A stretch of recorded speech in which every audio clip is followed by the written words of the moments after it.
I came to bring the pain.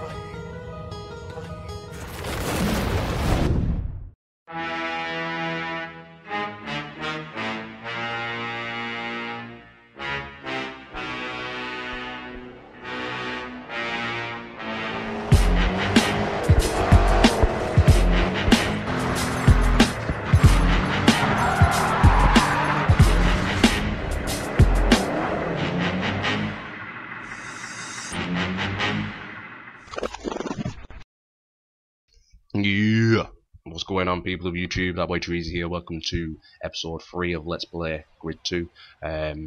We are looking at the different styles, should I say, of cars you can buy. The three main styles, well, the three styles being drift, grip, and balanced. We're looking at grip because I think, in my personal opinion, this is something that those not very good at drifting will want to indulge in more once they unlock the faster cars. Now I like a bit of each class, to be fair. Different classes for different tiers. My tier 1, I prefer the grip because the Volkswagen for tier 1 racing is beast. Excuse me. My tier 2 car, I think that's this and the Dodge Challenger. This is a grip car, by the way, the Nissan. The Dodge Challenger being a drift. The tier 3 car I've got is a Jaguar. That's a balanced. I've also got an Audi as well, an Audi Roadster. That's a grip. I haven't even used that yet. I think that's a tier 3. I think this is actually a tier 3 as well, the Nissan. And my tier 4 is a Mercedes, which is upgraded from tier 3, and that's a drift as well. Now, obviously, it depends on what the situation is, for what class you're going to use, not just how comfy you are. Because the thing that keeps doing me over for this game is not being familiar enough to remember what kind of map we're going to be racing on when the game tells you what track it is in the lobbies before before the match begins. Now, I always say, well, when we're bitching about shit, why don't they just put like a preview picture in the corner, like they have done in the past for other racing games, and then you just think, oh yeah, it's that one, it's gonna be, I best off drifting for that one, or I'm best off sticking to the road, whatever. I mean, obviously straight away for drift, you want a drift car. Trying to do drift events in grip cars is a big no, unless obviously you ain't got no choice. It's not that grip cars don't drift, it's just I find that they come out of them too easily, which is obviously good in normal situations, but in drift you need them to be drifting, not trying to fight the way back out to getting them back on the rails, you know what I'm saying. But I think the faster you're going, the more grip you need, the more balance, unless you are ridiculously good at drifting, because the tier 4 cars for me are killing me at the minute, and the only time you seem to get to pull them out, or most of the time you get to pull your tier 4 car out, is on races like this, where it's fast, it's heavy, it's frantic, and there's a lot of corners to take. It's not specifically this track, but it's similar, you know what I'm saying, and you're talking like pretty much single lane road, you know what I mean. You would have seen the kind of disasters I've been having in some of my previous clips, but unless you are really supreme with your reflexes and drifting, it is hard work with drifting in tier 4 cars. So I'm looking forward to unlocking a grip tier 4 car, you know what I'm saying. And like I said, I do like grip cars, but I think overall I'd go for balanced. My favourite car so far will be the Dodge Challenge, and that's a drift. But it's just because I'm so used to how it drifts, you know what I mean. And then the thing is, with drift cars, they get the advantage over grip when it comes to the corners by a mile.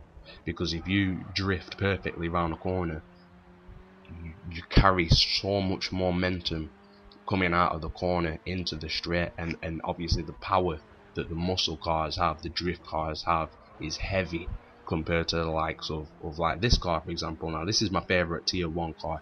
The Volkswagen has really good acceleration, and it's not so bad on top speed as well when it gets going, but you can feel it when you're coming around the corners and you're forced to drift, and then it grips back onto the road, and you've got your finger on the accelerators like full on anyway. It's just not, I don't know, it's just not going quite as fast as you'd like it to, where you know that if you was in a muscle car, you would have drifted around the corner, you put your finger back on the accelerator and away it goes, you know what I'm saying.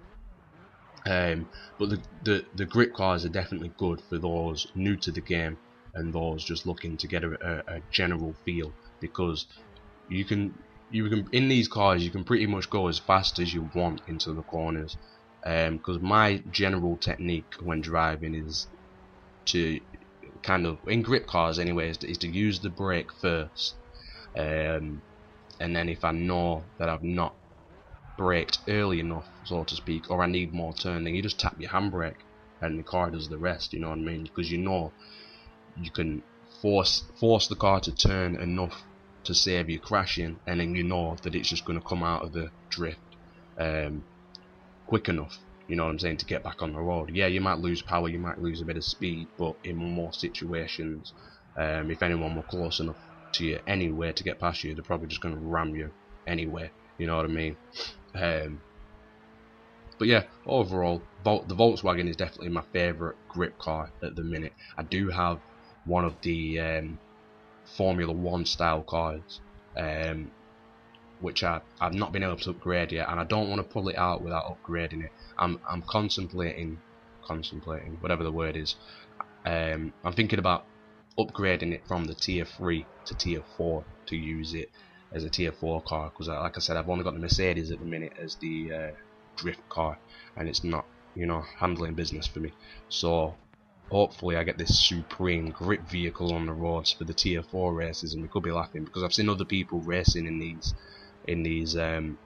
F1 style cars, and they were beasting. They shit on all the other types of cars that were in the race at the time. Obviously a lot of skill comes down to it as well, because those type of cars were the ones I tried out of the lock-in, and I remember playing on, I think it was the Red Bull Ringway, and it was actually the car and the track and the time that allowed me to win the competition. I just scraped the other guy's time doing 2 laps around the ringway, and I remember talking to the developer, and I was still trying to play it safe in the car, you know, like go easy on the corners, try and accelerate as fast as I can out of them, and she was like, look, you know what I mean, it's not that style now, it hardly drifts at all unless you force it to. You've really got to go hard into them corners, you know what I'm saying. The car will handle it, the car will stick to the roads, and then you just got to burst right out of the corner. So I was like, right, I'm on it, I've got my next go, you know what I mean, and I handle business. And that's how it is with the grip cars. If you're good at, you know, if you're not afraid to push it to the limit, do your thing in the car, it pays off, you know what I'm saying. But anyway, that's my rant for the grip. Stay tuned for more videos including balanced and drift. Thanks for watching, and I'll speak to you all soon.